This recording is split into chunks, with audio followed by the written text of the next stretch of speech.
Bonjour, bienvenue dans l'émission Rencontre avec Lénaïque et vous le savez, hein, avec ma fleur ici, tous les jours, ça change, mais il y a toujours une fleur qui vous rappelle un petit peu mes origines des îles. Et mon invitée aujourd'hui s'appelle Nathalie, Nathalie Le Gloaec. Elle est chef d'entreprise à Aux Perles du Paradis. Alors, Aux Perles du Paradis, c'est une entreprise qui est basée juste à côté de chez moi finalement, hein, parce que moi je suis dans le Finistère Sud et Nathalie est dans le Finistère Nord.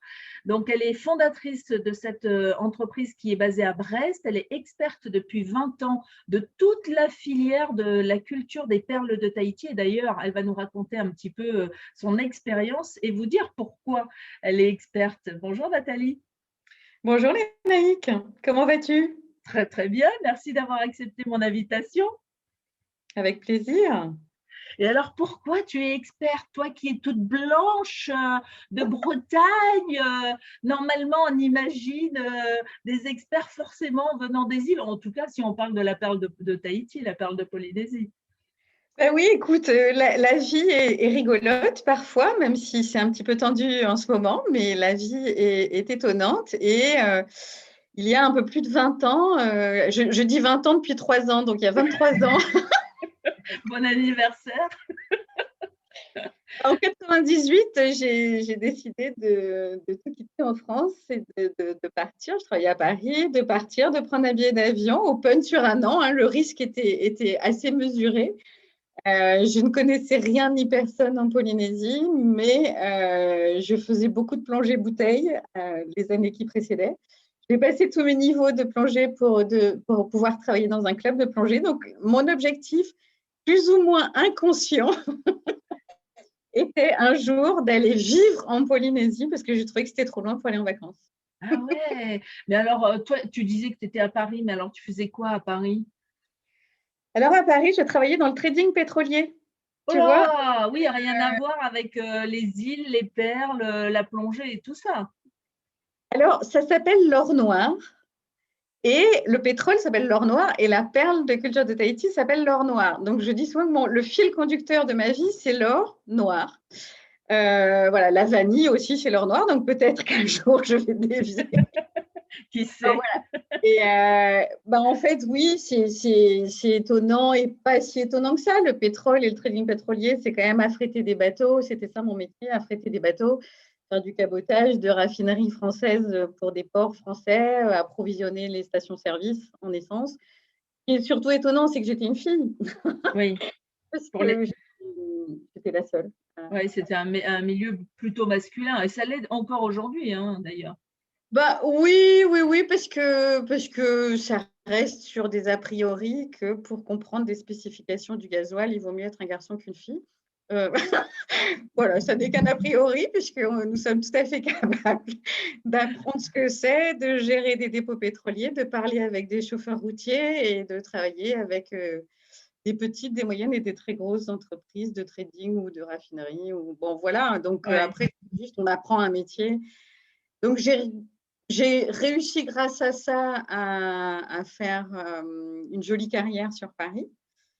Et puis, À mettre de l'argent de côté parce que c'est important l'argent quand même en Polynésie parce qu'arriver en Polynésie, décider de quitter Paris et pour aller en Polynésie, Paris c'est aussi cher que la Polynésie, hein.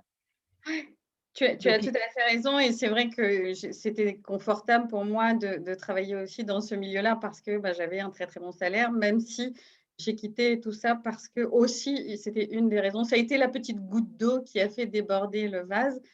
Il y avait une énorme différence de salaire entre mon collègue et moi. Donc, bon, voilà, j'étais arrivée à un tel stade que ça n'était plus négociable. Donc, les zoos, bah, écoutez, gardez, restez entre vous et moi, je vais prendre mes palmes et je vais aller voir ce qui se passe dans les lagons. et alors justement, quand tu arrives dans ce lagon, est-ce que l'image que tu t'en faisais et ce que tu vis à ce moment-là, est-ce que ça se rejoint bien? Écoute, tu vois, c'est très étonnant parce que je me rappelle d'être sortie de l'avion et de faire, c'était en novembre, donc j'étais avec des baskets, pantalon, pull, machin, et tu arrives, waouh, c'est la saison humide, donc tu as cette chaleur étouffante qui te tombe dessus, et là, c'est trop bon. Et puis, et puis tu arrives dans l'aéroport, tu entends la musique, tu vois les musiciens, tu vois une hôtesse qui t'offre un tiare et Tu toutes ces t'attendais pas à ça? si, je savais que c'était ça, mais entre savoir que c'est ça, parce que tu le vois sur les catalogues, puis à Brest, tu disais que j'étais de Brest, oui, ben, il y a plein de gens qui sont allés ou pour l'Arsenal ou pour la marine, donc Tahiti, moi j'en entends parler depuis que je suis toute petite en fait. Mais quand tu le vis, c'est juste dingue, c'est le seul endroit au monde où je suis allée où c'est comme ça, où il y a des musiciens, il y a la basse poubelle, il y a le ukulélé et tu as ton tiare, tu sens ça, tu sens cette odeur et ça y est, tu es arrivé en Polynésie. Et du coup, j'ai eu l'impression, en quelque sorte, d'arriver dans un endroit que je connaissais déjà parce qu'il était très sympa. Waouh! Merveilleux. Donc en Mmh. fait, tu deviens, parce que tu disais que ton idée, c'était aussi de travailler en école de plongée comment ça s'appelle? C'est pas une école de plongée qu'on Mon appelle club? CIS? Ouais, club de plongée. Donc tu fais ça finalement ou Bah, là écoute, non, non, c'était juste une idée et en fait, ça t'a pas emmené là? non, non, c'était plus qu'une idée parce que j'étais, ce qu'on appelle dive master, c'est-à-dire que à travers les vacances et les nombres de plongées que j'ai fait à Paris et ailleurs à travers le monde, j'ai passé les examens pour devenir dive master. C'est-à-dire que je ne pouvais pas instruire, mais je pouvais promener les gens qui venaient, tu vois, les touristes et tout ça. Bon, bref. Sauf qu'en 98, j'arrive à Tahiti avec ça, de la fédération américaine qui s'appelle PADI, et qu'à l'époque, encore en 98, il faut être fédération française de plongée. Voilà, Mmh. ils n'acceptent pas, même si tous les plongeurs ont un double diplôme parce qu'il y a beaucoup d'Américains qui viennent plonger en Polynésie. Bref, tout ça pour dire que je n'ai fait que plonger pour mon plaisir. Et c'est au moment de tes plongées que tu découvres la perle de Tahiti? Alors écoute, non, non, non, d'abord, je reste 15 jours, 3 semaines, 1 mois sur Tahiti. Et puis là, je prends vite le bateau pour aller voir l'île d'en face, donc Montréal. Et là, là, c'est là que je me dis, ouais, non, mais moi, je veux vivre là, en fait. Je sais que c'est là que je veux vivre. Et ben, quand tu veux quelque chose, il faut trouver un moyen. Donc, je réussis à trouver une maison à louer pour 3 mois. Et il se trouve qu'elle est au bord de l'eau, il y a une pirogue sur la plage. Enfin bon, bref, voilà. Donc, j'ai passé Le 3 mois le là-bas. rêve quoi. Ben, complètement. Et je me disais, oh là là, dire que mes collègues sont ici les Moulineaux. Merveilleux. Donc voilà, c'était extra. Et puis, une amie m'a rejoint et elle a eu envie enfin, elle voulait qu'on essaye de voir si on pouvait travailler.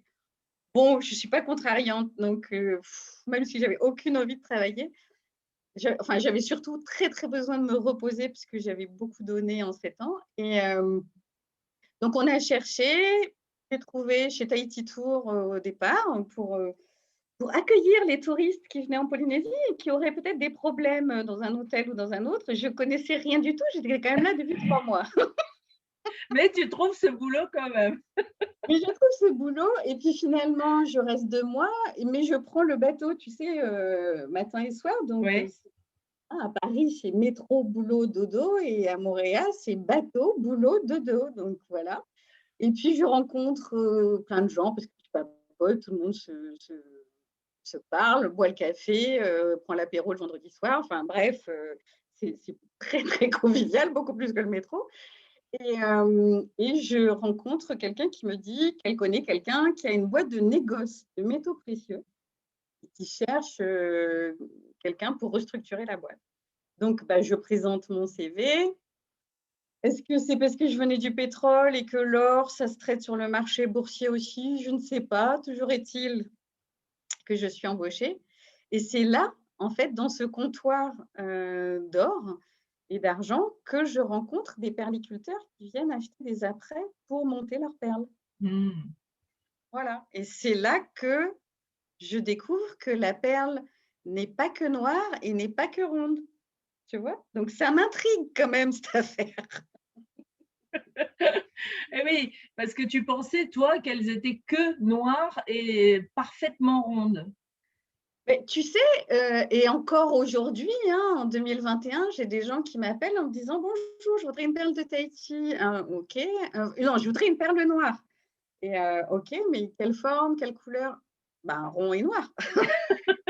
Bah, enfin, je vous ai demandé une perle noire. Donc, donc, ça reste encore, tu vois, dans Ouais. l'esprit des gens, parce qu'on a appelé ça perle noire de Tahiti, mais ça s'appelle perle de culture de Tahiti depuis 2001 officiellement dans les textes gouvernementaux, mais tout le monde s'en fiche. On a gardé cette appellation du départ, alors que, en fait, ce sont les huîtres qui ont des lèvres noires, la bordure de l'huître est noire, et on a déformé ça, on a fait un raccourci perle noire. Donc, je découvre qu'elles ont toutes les couleurs Alors de attends, l'arc-en-ciel. parce que là, tu parles de lèvres. Bon, quelqu'un Ouais. qui ne connaît pas du tout, qu'est-ce qu'elle raconte? Moi, je te propose de partager, en fait, alors je vais voir comment je peux partager ça. Est-ce que je peux partager ta page? Parce que comme ça, on verra les photos et tu pourras expliquer évidemment comment ça fonctionne. Alors évidemment, je ne peux pas ouvrir. Ah si, voilà. Donc je fais ça et je vais ouvrir ta page directement. Tu vois, ils vont. Voilà. Donc là, on est sur la page Facebook. Tu la vois bien?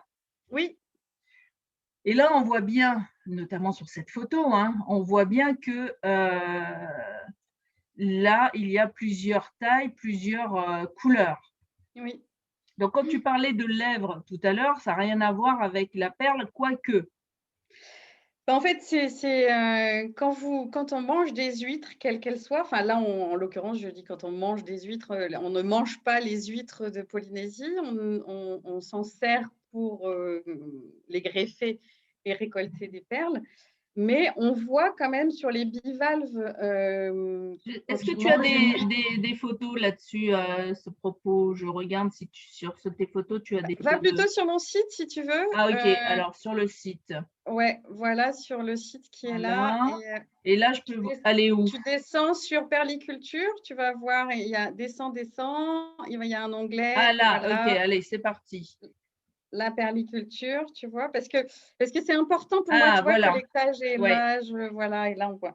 Parce que, alors pour faire très très court, après avoir travaillé dans ce comptoir-là, je trouve que c'est bien, mais rester vivre à Papeete, non, c'était pas pour ça que j'étais allée en Polynésie. Donc, je reprends mon sac de plongée et là, vraiment, je pars dans les îles et je me retrouve au Tuamotu assez rapidement puisque c'est quand même pour les plongeurs la mecque de la plongée. Et, euh, et de fil en aiguille, quelqu'un que j'ai rencontré sur Papeete arrive à me joindre. Je ne sais pas comment, c'est encore un mystère, je ne sais plus.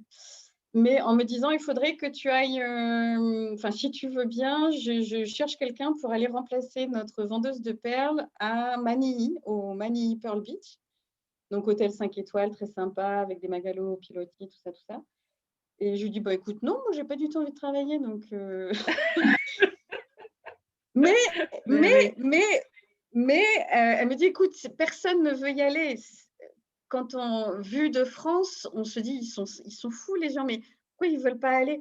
Ben, en fait, il n'y a quand même rien au Tuamotu à part des cocotiers, du sable blanc ou rose, et puis des poissons dans l'eau. Mais sinon, aller travailler là-bas pour une femme en plus, c'était pas évident pour elle de trouver quelqu'un pour 15 jours, aller remplacer, voilà, Ouais.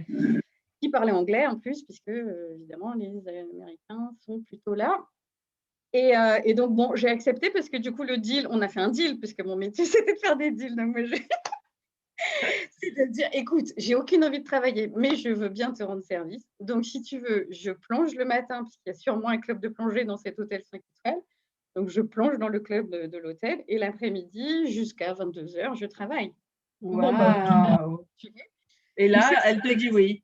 Elle me dit oui, parce que ça l'arrange et qu'il faut, parce que c'est la semaine suivante, hein, c'est pas dans 3 mois, Oui, c'est la semaine suivante. Et donc, j'arrive là-bas, je rencontre Wendy et le lendemain, Wendy s'en va. Hein, donc, il n'y a pas de filet de sécurité. Non, non, c'est là. Et elle me dit, bah, demain matin, tu fais visiter la ferme perlière à 8 Américains. c'est-à-dire que tu n'as même pas été formé, rien du tout. Comme pour les touristes, tu les accueilles alors que tu viens d'arriver en Polynésie. Là, tu te retrouves en Bah, plein cœur d'une ferme perlière à faire visiter à des touristes qui viennent et qui ont sûrement des questions à te poser. Et donc, tu fonces.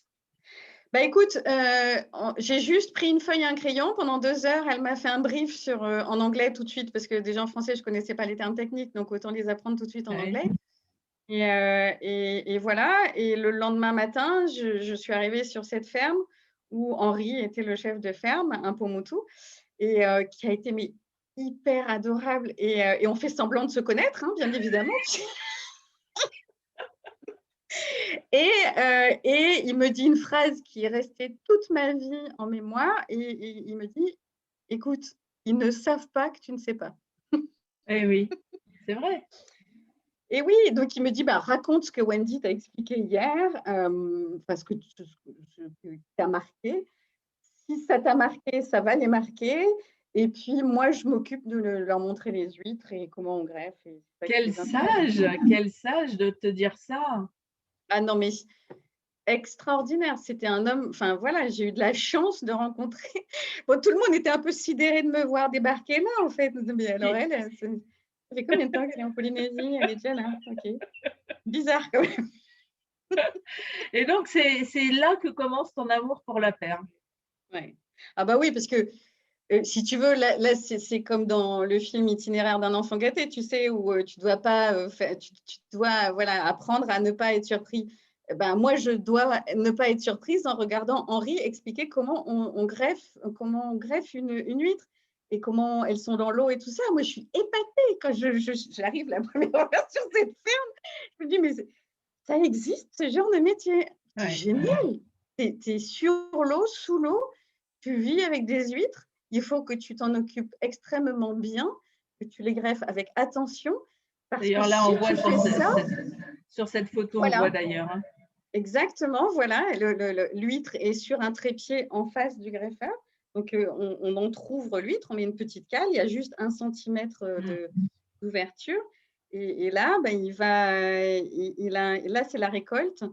Donc il va sortir la perle en ayant incisé la gonade de l'huître. La gonade, je dis souvent pour que les gens voient bien ici ce que c'est la poche qui contient la laitance quand vous mangez des huîtres. Voilà, Ouais, c'est en voilà. voilà, Mmh. exactement, on voit cette photo et d'ailleurs, c'est un copain qui est à nous qui a fait cette photo et qui me l'a donnée et je le remercie encore parce que c'est extraordinaire, de voir ce genre de photos. Oui, oui, parce que normalement la perle en fait, on n'ouvre jamais, Mmh. l'huître autant. Là, elle va mourir l'huître alors qu'il Ouais. faut la laisser vivante.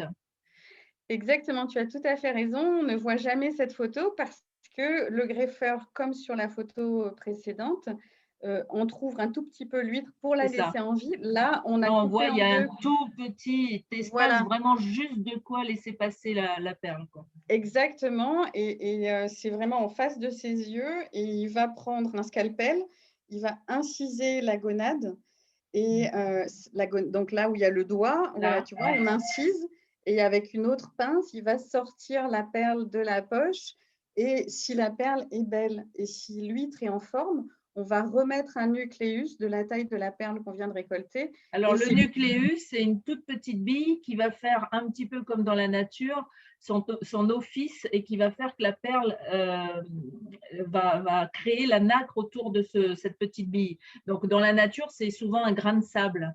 voilà, exactement et il faut, si on va sur la greffe, en fait, pour que la greffe fonctionne, il y a besoin de 2 éléments.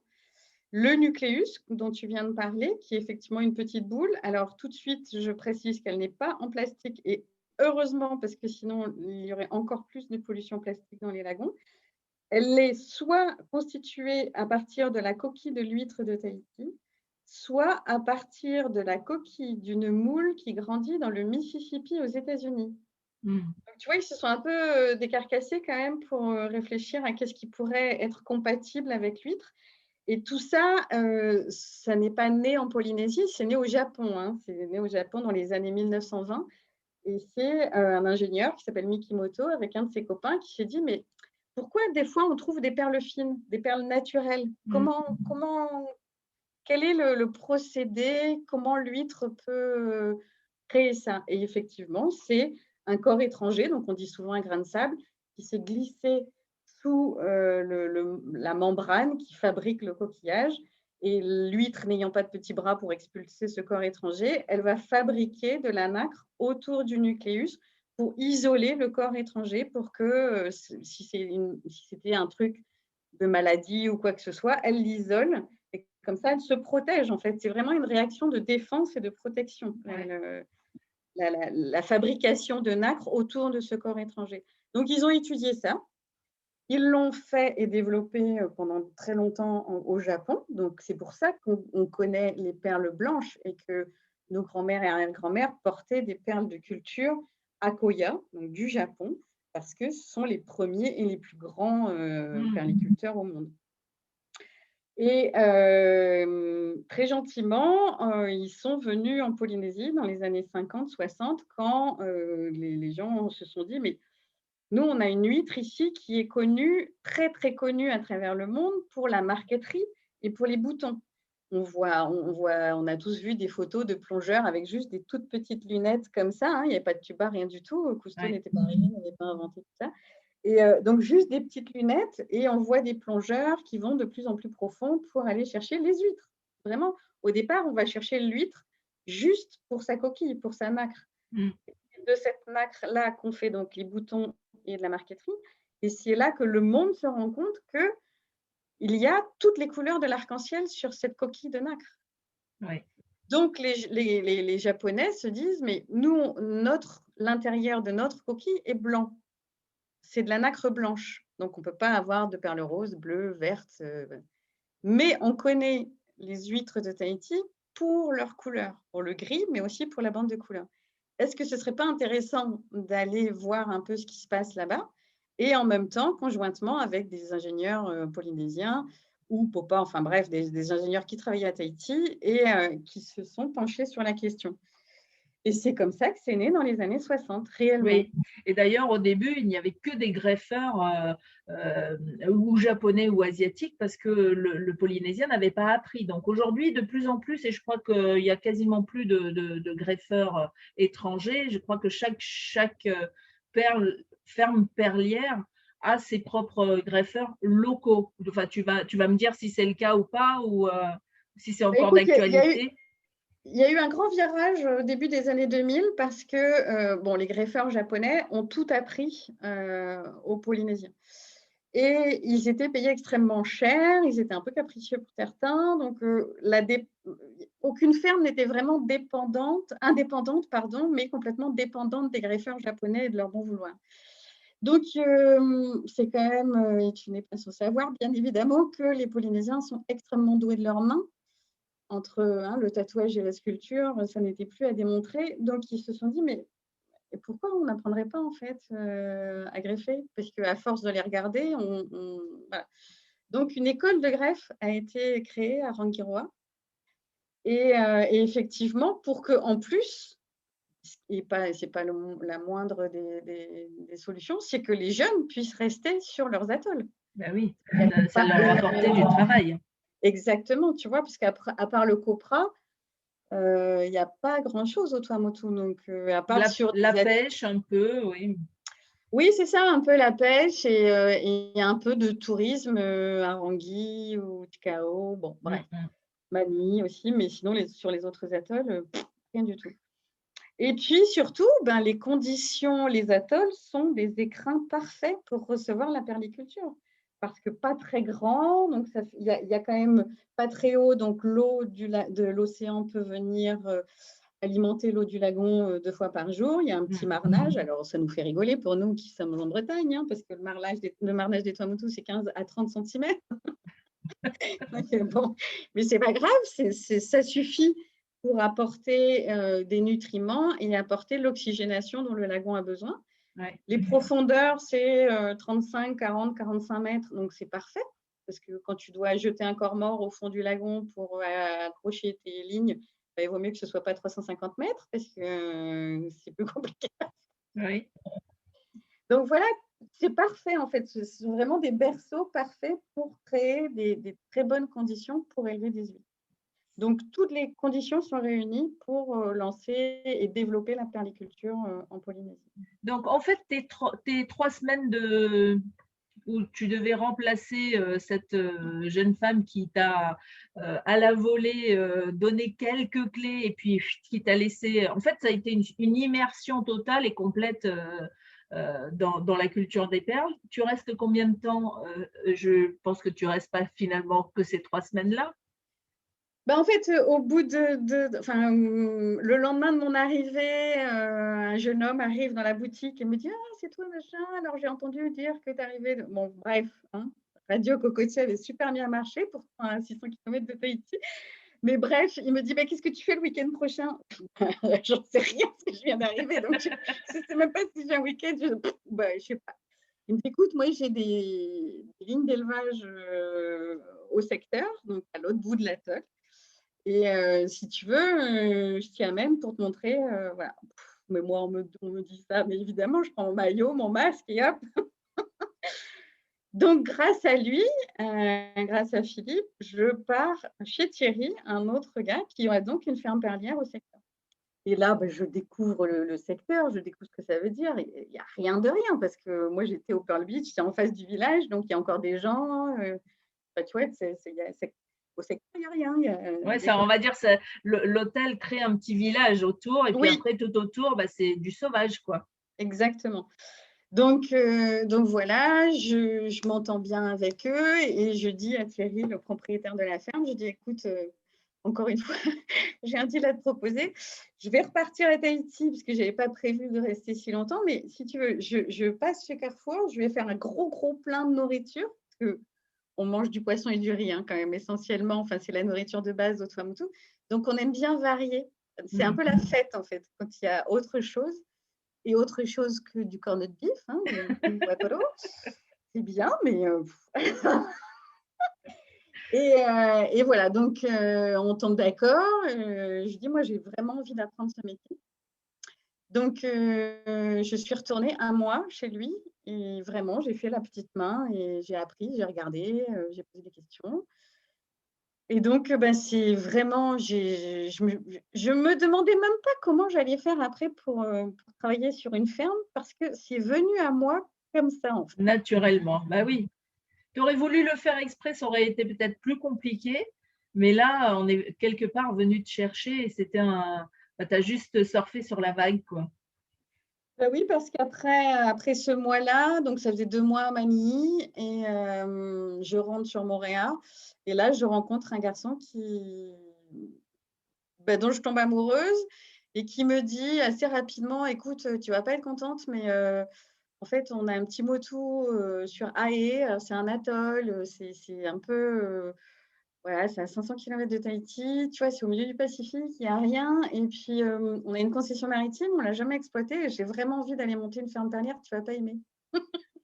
Non, ah oui, non, mais alors là, l'univers, enfin, Dieu, enfin, qui on veut là, te guider là, hein, complètement. Bah, oui, écoute, là, tu vois, tous les éléments sont réunis puisque, je suis amoureuse de ce garçon qui me dit qu'il veut aller vivre, une vie de Robinson, mais en travaillant dans un domaine qui m'a enchantée pendant 2 mois et je me dis: «Mais c'est» et je suis, on se le rappelle, partie en Polynésie pour faire de la plongée. Quand Oui. tu es dans la permaculture, tu fais que ça, en fait. Tu es tout le temps dans l'eau, tout le temps. Voilà. Donc ben, voilà, on est partis bras dessus, bras dessous. Bon, c'était vraiment l'aventure, hein, parce que sur Ouais, les autres fermes perlières où je suis allée, il y avait déjà une maison, enfin, c'était installé, quoi, tu vois? Là, il y avait rien.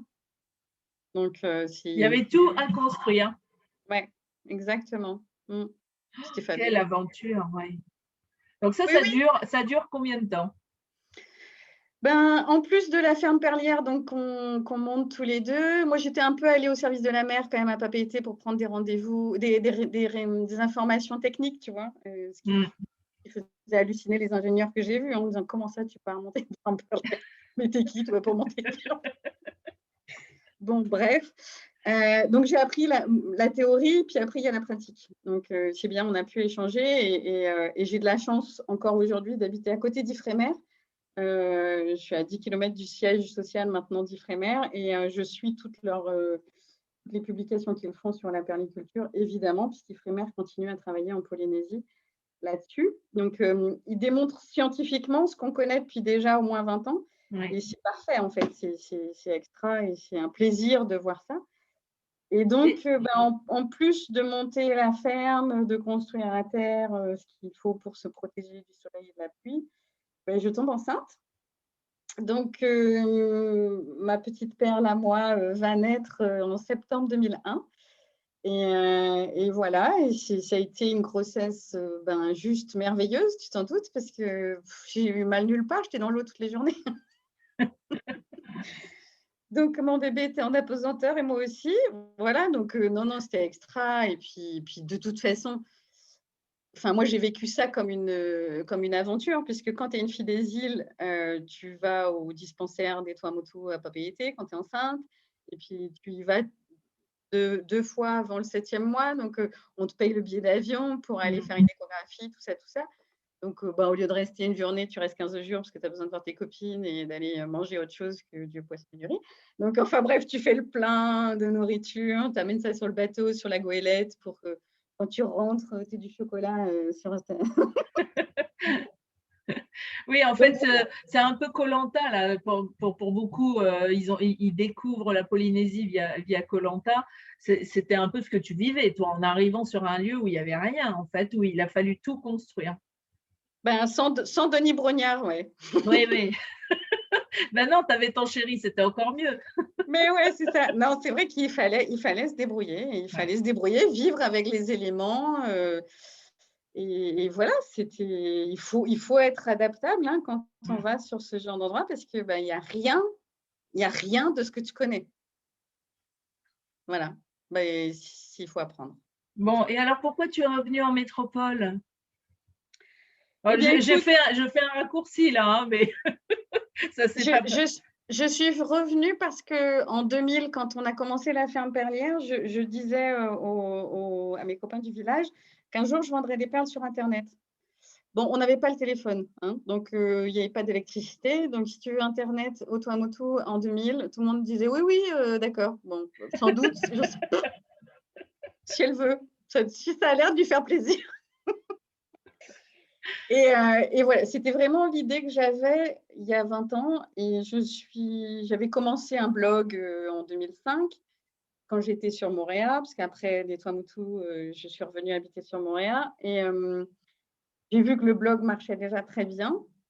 Donc, j'expédiais déjà beaucoup en France et puis j'ai eu envie vraiment d'en savoir plus. J'ai eu envie d'avoir une logistique plus simple et puis j'avais aussi du côté privé envie que ma fille connaisse un peu la vie en France, en Bretagne et voilà, elle avait 8 ans donc ben, encore une fois, on a tout quitté pour recommencer, mais là on était deux, ma petite puce.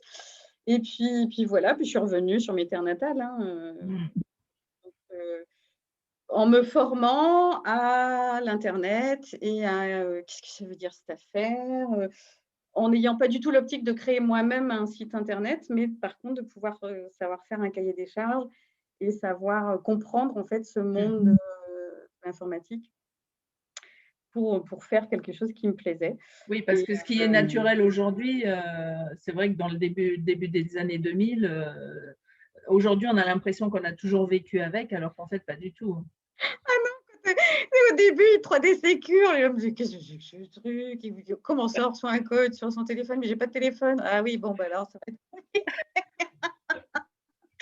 Mais tu sais, oui, tu as raison. Aujourd'hui, quand je raconte ça à ma fille, elle me regarde, mais je ne sais pas comment était le monde Oui. avant sans le smartphone. Mais même nous, on se pose la même question. Hein. Oui, oui, oui, oui. Donc voilà, et je suis très contente d'avoir fait ce choix parce que ben, aujourd'hui, là, en plus, depuis un an, c'est vraiment évident. Ouais. C'était ça qu'il fallait faire. Mais en 2010, quand j'ai lancé le site, c'est pas du tout évident que c'était la bonne décision. Hein. Ça, j'étais sûre que tout le monde me disait encore une fois, mais ça va pas. Cette idée, les gens ont besoin de toucher les perles, de voir les perles, pour choisir. Et je dis, ben justement, je vais faire en sorte, je vais tout mettre en œuvre pour qu'ils aient l'impression de les toucher alors qu'ils sont derrière un écran. Ouais. D'ailleurs, on voit quelques photos de ces fameuses perles noires. Alors, certaines vont aller sur le noir et encore, ça dépend de la lumière. Ouais. Donc, on voit qu'il y en a certaines vont être couleur aubergine, un petit peu de violet dedans, d'autres, ce sera du vert, d'autres encore, ce sera du gris. Quand des gens viennent à toi et justement te demandent, mais finalement, c'est quoi la perle de Tahiti? Tu leur dis quoi? Quand on me dit quelle est la plus belle perle, parce que c'est souvent ça qu'on me pose comme question, quelle est la plus belle perle? Parce que je voudrais offrir la plus belle à ma femme. Je dis, bah, c'est celle qui vous touche le cœur. Ah ouais, Vraiment, on peut pas dire plus ou quand tu vois cette photo, il y a des gens qui vont être très attirés par, tu vois, le duo qui est devant là, avec c'est une celle-là, bleue ouais, et voilà et d'autres à qui ça va pas du tout parler parce qu'eux dans leur, esprit, vraiment, ils c'est sont, celle-là, sur un ouais, pendentif en or jaune avec une perle noire. ouais. C'est foncé, une perle foncée et voilà et en fait, c'est comme ça que je travaille depuis, 20 ans. C'est qu'il y a des couleurs qui vont plaire et qui vont vraiment marquer, tu vois, ces bleus-là, toute cette Ouais. série de bleus. Le bleu est vraiment alors c'est étonnant parce qu'on se dit: «C'est dans un lagon bleu, ça» le bleu est hyper rare, hyper rare. Donc là, j'ai eu de la chance de trouver sur une récolte une palette de couleurs bleues, mais j'ai vu des milliers, des milliers, des milliers de perles et je les choisis une à une, hein, donc je reste des heures à les trier et j'en ai trouvé une vingtaine, c'est tout. Waouh! Et quand on dit: «Je veux une bleue», ben, j'ai vu une bleue, je voudrais la même.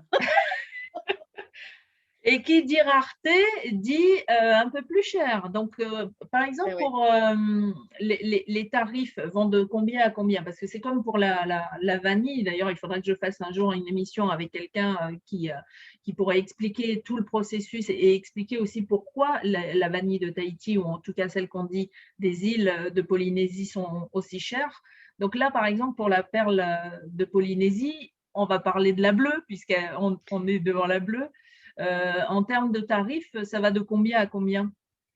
Ben, en fait, le prix d'une perle et c'est très, très simple. C'est en fonction de la forme. Plus elle sera ronde, plus elle sera chère, puisque c'est encore la loi de l'offre et de la demande.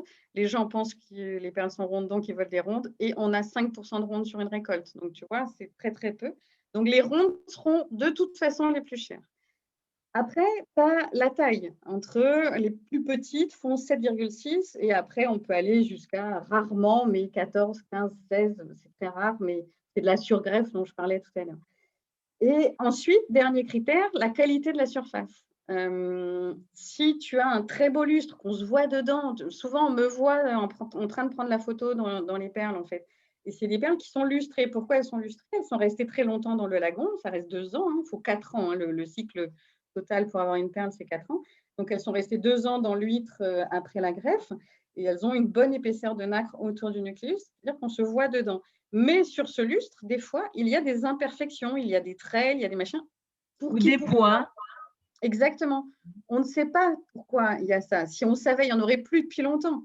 Mais là encore, c'est l'huître qui décide exactement de ce qu'elle va faire. Toutes les huîtres sont greffées de la même façon.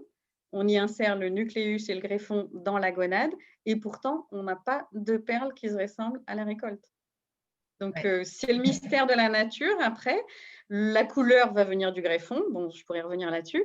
Mais du coup, pour te répondre au niveau des prix, les rondes seront les plus chères. Après, les semi-baroques, toutes celles qui sont en forme de poire, de gousse. On en verra d'autres, je pense. Donc celle-là, c'est une ronde. Non, c'est une Ah, ovale. Tu vois, on d'accord, on dirait voit sur pas la bien, photo. ouais. Ouais, on dirait sur la photo. Mais après ça, c'est mon boulot, c'est de faire en sorte qu'avec une ovale, on croit que voilà, après, c'est de la Ouais. magie. Et Là, donc, là, elles sont rondes là. les 2 premières en haut, oui, mais après, ce sont des gouttes. Ah, d'accord. Ouais et donc une goutte vaut 2 fois moins cher qu'une ronde. Ensuite, les baroques et les cerclés. Donc les baroques, c'est il y a pas d'axe de symétrie. La perle a fait la faux folle dans la Ouais. gonade et elle a tourné dans tous les sens. Il y a plus de nacre d'un côté, elle est tordue, il y a des fois des formes qui sont extraordinaires. Et des perles qui sont cerclées, il y a un cercle sur la surface de la perle. On ne sait pas pourquoi, là encore, hein, Mmh. Ifremer réfléchit à la question, parce qu'on voudrait l'homme, tu sais, tend vers la Tout perfection. comprendre, tout contrôler. Mais bon, il y a des moments, c'est Ben bien voilà, aussi de laisser faire la magie de la nature, hein. Exactement, exactement. Mais en termes économiques, si tu ne récoltes que des rondes magnifiques, ben, tu auras plus de sous à la fin que, voilà. C'est sûr. Donc, la ronde sera la plus chère. Et Et les donc, rondes, c'est un premier prix qui va à combien alors? ben, après, c'est en fonction donc, des tailles. Moi, ça commence autour de 80 € pour une petite perle. Et moi, je ne travaille. Là, j'ai décidé de ne travailler qu'avec des perles de qualité A, voire top gem, en fait. Voilà, parce que ça me fait plaisir, parce que j'adore Oui, ça. parce qu'il y a plusieurs qualités évidemment Oui. dans la perle. Donc, A, c'est la meilleure. Non, c'est top gem parfaite, la meilleure, c'est-à-dire qu'il y a un lustre incroyable. C'est un miroir et il n'y a aucune imperfection. Aucune. Elle est parfaite. Voilà. Après, c'est A. Tu as un très beau lustre. Pareil, tu te vois dedans, mais tu as le droit à 10% d'imperfection. B, tu as un beau lustre et tu as 30% d'imperfection. C, tu as du lustre que pas mal et tu as 60% d'imperfection. Et D, tu as des imperfections sur toute la surface de la perle. Voilà. Ouais. Donc, Mais donc après, moi, par pur bonheur et plaisir de ne travailler, je ne veux plus que travailler qu'avec les plus belles. Voilà. Et pas que les rondes, hein, oui, j'aime tout. oui. Par contre, ça peut être cerclé, baroque, voilà. Alors, qu'est-ce qu'on a d'autre comme perles là? Est-ce que je vais en trouver celle-là, par exemple? Celle-là, Ça, c'est donc c'est celle-là, la fameuse goutte là. On voit Voilà, tu ici. vois? Ouais. Voilà, exactement.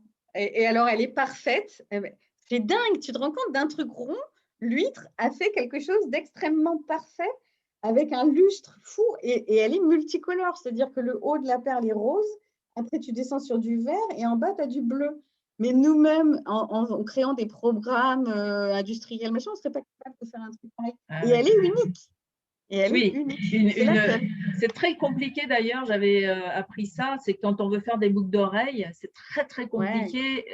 Alors nous, pour nous, ça a l'air simple, mais en fait, pour trouver la perle qui va ressembler à l'autre pour pouvoir faire des boucles d'oreilles qui, on pourrait dire, elles sont identiques, mais en fait, elles sont jamais vraiment identiques, Ouais.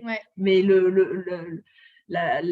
trouver la même couleur, la même comment forme, etc. C'est très très compliqué. C'est évidemment, quand on ne connaît pas ce monde-là, ça Ouais, paraît évident parce qu'on a comme il y a en plus des trucs qui sont en plastique, tu vois, des imitations de oui. perles, on se dit bah oui, c'est facile, je voudrais des bleus.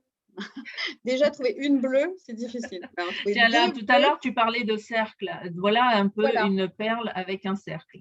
exactement. Mm. Et sur la photo d'à côté, tu vois, on voit une ligne d'élevage Oui, parce ici, qu'en fait, oui. les huîtres sont suspendues comme ça dans le lagon entre 5 et 10 mètres de profondeur. Ouais. Voilà. Je vais agrandir un petit peu. Ouais. Ouais. Donc, Et c'est quelle magie. Et tu, donc à Brest aujourd'hui, tu partages tout cet amour, cette connaissance de la perle de Tahiti. bah oui, le plus possible. C'est pour ça que je publie pas mal sur Facebook et Instagram parce que bah, pour montrer que toute cette diversité en fait de couleurs, de formes, de tailles, de qualité. Et pour expliquer, moi je dis toujours que quand on achète quelque chose, il faut avoir compris ce qu'on achetait. Alors on a Ouais. un coup de cœur, hein, il y a des gens juste le coup de cœur leur suffit et c'est déjà très bien. Mais c'est pour ça que sur mon site, depuis le départ, donc depuis 2010, j'explique toute la perliculture parce Mm. que c'est extrêmement, pour moi, important que ceux qui ont envie de savoir en toute transparence comment naît une perle puissent le faire. Tu Et vois? c'est vrai que le fait de savoir, ça va nous permettre aussi de comprendre de lui donner encore plus de valeur à cette perle, en fait. Donc, Tu as tout c'est à vrai fait que raison. c'est bien Mmh. d'avoir ce côté éducatif aussi. Et bien sûr, puisque tu en vends, tu apprends aux gens à entretenir leurs perles. Alors moi, souvent, quand je vais me promener, enfin, puisque là, on habite au bord de la mer, c'est je sors ma perle ou mes perles quand je vais me baigner dans l'eau. Mais est-ce que finalement, c'est ça qu'on peut faire ou c'est juste une croyance? Parce que moi, je l'ai fait parce que mes copines l'ont fait, parce qu'on m'a dit que c'était comme ça, mais si ça se trouve, c'est même pas du tout ça. C'est pas du tout ça. Alors, c'est une croyance, Lénaïque, tu as raison. Parce qu'on se dit, comme la perle sort de l'eau, alors si je vais me baigner, ça va lui, je sais pas, redonner vie ou elle va se bonifier. Ou, voilà. La perle est dans la gonade de l'huître. Donc, elle est vraiment comme un bébé dans le ventre de sa Oui, maman. je vais Elle remontrer protège d'ailleurs cette photo là de tout à l'heure, hein, la gonade, c'est ce qu'on avait dit. Alors si jamais vous venez la juste poche. c'est la petite poche qui est ici. Alors on la voit un petit peu, alors on la voyait mieux tout à l'heure. Mince, j'ai pas cliqué sur le bon lien peut-être. Alors, il faut que tu Attends. remontes. Je pense qu'elle est dans greffe ou récolte et on verra ça.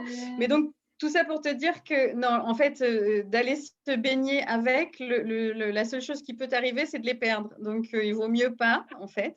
Et, Ouais.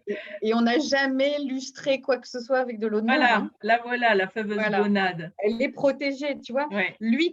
L'huître est vraiment. Elle se promène pas en fait dans l'huître. Elle est Non. pas, elle est vraiment dans un coffret quoi. Oui, et même si elle était une perle fine, parce que reste sur cette photo-là, la perle fine, elle se met sous la membrane marron. Tu vois la petite peau Là, marron celle-là, là là, que tu non, vois. celle-là. Celle-là, voilà, c'est ça le manteau en fait. D'accord. C'est le manteau fabrique le coquillage, tu vois, parce que l'huître, elle n'est pas comme ça d'une opération du Saint-Esprit. C'est Oui. en fait les cellules nacrières qui vont se développer et qui vont à chaque jour s'épaissir pour former vraiment le coquillage. Et quand l'huître crée une perle fine, et on en voit de plus en plus, là, il y a encore quelqu'un je viens de recevoir un article, quelqu'un a trouvé des perles dans une huître qu'il mangeait à Marraine d'Oléron, quelque chose comme Oui. ça. C'est vraiment, c'est effectivement, tu disais, c'est un grain de sable qui allait en dessous. Si c'est une perle fine, elle sera de toute façon protégée par la membrane. La perle ne peut pas être en contact avec l'eau de mer, surtout pas pendant 2 ans, parce que sinon, Waouh! le sel va attaquer. L'arrangerait. Bah, tu vois, exactement. Mais Le c'est sel tellement se terra. évident quand tu le dis là. Donc, Mais l'huître, tu vois, tu m'apprends des trucs, c'est c'est génial. bien. Extra. Ah ouais. Non, non, Ah mais l'huître, c'est un bonheur d'avoir vu cette. Moi, c'est la première fois que je vois ça parce que c'est vrai que d'habitude, on voit des photos comme ça, comme je vous avais montré tout à l'heure, et on voit pas ce qui se passe à ouais, l'intérieur de l'huître. exactement. Donc là, c'est une huître sacrifiée, vraiment Bah oui, pour la photo, quoi. ouais, tout à fait. Voilà. D'accord. Et alors, Mais quand tu c'est dis perle important. fine, c'est quoi la différence Alors, avec. d'un côté, il y a perles fines, c'est les perles qu'on trouve et qui sont nées tout à fait naturellement dans une huître. Ça, c'est la perle naturelle. Et perle de culture, c'est l'homme est intervenu, il a élevé d'abord des huîtres et après, il les a greffées et on fait de la D'accord. culture d'huîtres perlières. Et Ok. voilà, tu Ah vois. ben même ça aussi, tu vois, on m'aurait posé la question, j'aurais été incapable de donner la différence. Donc, merci. C'est passionnant, hein, c'est passionnant de t'écouter. Je crois qu'il faudrait une émission de 3 heures pour parler complètement, et encore, je ne sais pas si on aurait assez en 3 heures. Il nous reste quelques minutes encore pour parler de ces huîtres. Qu'est-ce que toi, tu as envie de partager justement? Bah, écoute, moi, ça me manque tellement que je repars dans quelques temps, si tout va bien, au Tuamotu. Je repars fin juin au Tuamotu parce que justement, j'ai envie de partager ça avec le plus grand nombre. Et je vais donc aller 2 mois en fait sur une ferme perlière, non seulement pour retrouver le plaisir d'aller travailler avec des huîtres, voir les techniques parce que certainement que ça a évolué depuis tout le temps, et interviewer des perliculteurs et prendre des photos. Parce que tu vois, aujourd'hui, avec un smartphone, on fait tout, même téléphoner, mais on peut aussi prendre des photos, des vidéos, faire des. Oui, Et tu vois, cette photo-là, elle a été prise un peu par hasard, en fait, en se disant, tiens, c'est vrai que ce serait pas mal, on n'a jamais vu. Et c'est de tout ça dont je veux parler dans peut-être un mini-film ou quelque chose comme ça, parce que ben, j'ai la chance de connaître toute la filière et que c'est pour ça que je retourne travailler sur l'atoll de Harutua cette fois-ci, et histoire de découvrir un nouvel atoll. Retourner dans des endroits que je connais déjà ne m'intéresse pas. Et voilà, rencontrer d'autres gens, d'autres façons de faire. Et puis surtout, prendre des photos et informer encore plus oui. sur la perliculture. Parce que bien malheureusement, en France, comme on n'est pas du tout une zone qui importe beaucoup de perles de Tahiti, puisque 90% des récoltes, on a à peu près 10 millions de perles par an. Enfin, on avait en temps normal, parce que là, il n'y a plus rien de normal. C'est la catastrophe au niveau des fermes perlières. En temps normal, on avait à peu près 10 millions de perles par an et 90% étaient exportés au Japon et en Chine. Ah Parce que ce ouais. sont vraiment, les Asiatiques sont passionnés de perles. Ils adorent ça. Vraiment, ce sont les deux plaques tournantes dans le monde et ils adorent. Nous, en France, on ne sait même pas qu'on a un gemme, en fait. Mm. C'est quand même le seul gemme que l'on ait et qui est reconnu mondialement. Et c'est un gemme français. Et on n'en parle pas. Cocorico! Mais c'est fou. Ça Mais me ben, sidère. écoute, c'est bien que tu dises ça parce que avec un ami qui est antillais, on va mettre en place des lives pour parler des îles et notamment de leur culture et de leur tradition. Et donc, tu seras l'invité d'une de ces émissions, ça sera le vendredi. On commence la première ce vendredi. Et donc, la Polynésie est à l'honneur, mais elle reviendra parce que l'idée de cette émission, c'est de parler de toutes les îles.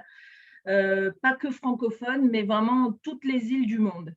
Et de découvrir, de faire découvrir comme ça les cultures et les traditions de ces îles. Alors, tout à l'heure, quelqu'un m'a dit, mais il y a aussi des îles en Bretagne. Oui, merveilleux, effectivement. Donc, ça, elles pourront faire partie de ces émissions. Et c'est tellement important de savoir tout ça, parce que même moi, qui suis, alors moi, je suis demi-bretonne par mon papa et demi-tahitienne, Paumotu, Toubouaï par ma maman. Mais c'est vrai qu'on n'a pas forcément, même nous, en ayant vécu, moi je suis arrivée à Tahiti, j'avais l'âge de 10 ans et je suis repartie, j'en avais presque 50. Eh bien, il y a des choses qu'on n'a pas appris à l'école, il y a des choses qu'on n'a pas appris tout simplement parce que il y avait pas, enfin, ça se transmettait pas. Donc, Oui. c'est tellement important de savoir tout ça et merci de partager ça aussi, de la culture de Polynésie. Donc, je te réinviterai, hein, Nathalie. Avec grand plaisir, Lénaïque. Mais c'est tellement… Et c'est ça qui est important aussi que les gens comprennent, parce que moi, je vois, il y en a beaucoup de touristes qui viennent à Tahiti et qui, par exemple, vont au marché. Et au marché, il y a plein de gens qui proposent des petits colliers fantaisie, etc. Il y en a avec des vraies perles, mais elles ne sont pas de catégorie de ces catégories-là. Ça va être des perles avec des défauts, etc. Mais si on ne connaît pas, si on ne sait pas, on peut se faire avoir. Et surtout, on peut acheter des perles qui sont en fait… comment ça s'appelle cette Les pierre-là? hématites. Oui, des Les hématites. hématites, voilà. Et les gens pensent qu'ils ont acheté une perle de Tahiti, ils sont repartis avec des perles toutes rondes, toutes parfaites, toutes noires, alors que ce ne sont pas des perles de Polynésie. Donc, plus les gens sauront ça aussi, Exactement. et mieux ce sera, parce que c'est très bien, hein, les bijoux fantaisie. Moi, j'adore aussi, hein, mais c'est juste que les gens n'ont pas l'information, donc Exactement. c'est… C'est ce que je dis tout le temps. En fait, il faut former et informer les acheteurs. Ça serait bien aussi que les professionnels bijoutiers, joailliers aient plus d'informations là-dessus, parce que bien malheureusement, imagine-toi, dans les écoles de joaillerie, on parle très très peu des perles.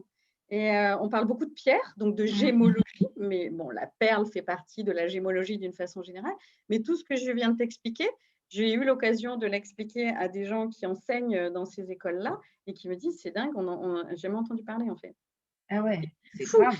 Comment veux-tu qu'un bijoutier qui reçoit ou qui voit des perles de Tahiti apprécie Oui. Alors, s'il ne sait pas, c'est impossible de vendre quelque chose que tu ne connais pas. C'est impossible.